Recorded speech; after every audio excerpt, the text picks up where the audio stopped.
আজ ফুটবল বিশ্বের নজর থাকবে টেক্সাসের হিউস্টন স্টেডিয়ামে। একদিকে 5 বারের বিশ্ব চ্যাম্পিয়ন ব্রাজিল আর অন্যদিকে এশিয়ার জায়ান্ট কিলার জাপান। বিশ্বকাপের নকআউট পর্বে আজ মুখোমুখি হচ্ছে এই দুই পরাশক্তি। কে হাসবে শেষ হাসি? ব্রাজিল কি পারবে হেক্সামিশনের দিকে এগিয়ে যেতে, নাকি জাপান ঘটাবে নতুন কোনো অঘটন? গ্রুপ পর্বে নিজেদের জাত চিনিয়ে রাউন্ড অফ 32-তে এসেছে ছেলেছাউরা। হাইতি আর স্কটল্যান্ডকে 3-0 গোলে উড়িয়ে দিয়ে সেরা ছন্দে আছে আনচেলত্তি বাহিনী। বিশেষ করে ভিনিসিয়াস জুনিয়র আছেন তার ক্যারিয়ারের সেরা ছন্দে।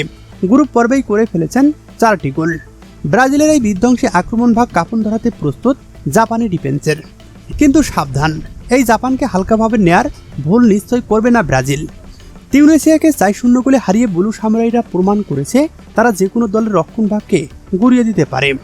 আর সবচেয়ে বড় কথা, গত বছর অর্থাৎ 2025 সালের শেষ দেখায় এই ব্রাজিলকে 3-2 গোলে হারিয়েছিল জাপান।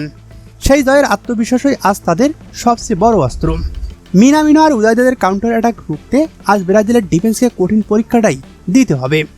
পরিসংখ্যানে ব্রাজিল অনেকটা এগিয়ে থাকলেও নকআউট পর্বের এই ডু অর ডাই ম্যাচে অতীতের রেকর্ড শুধুই কাগজে কলমের হিসেব।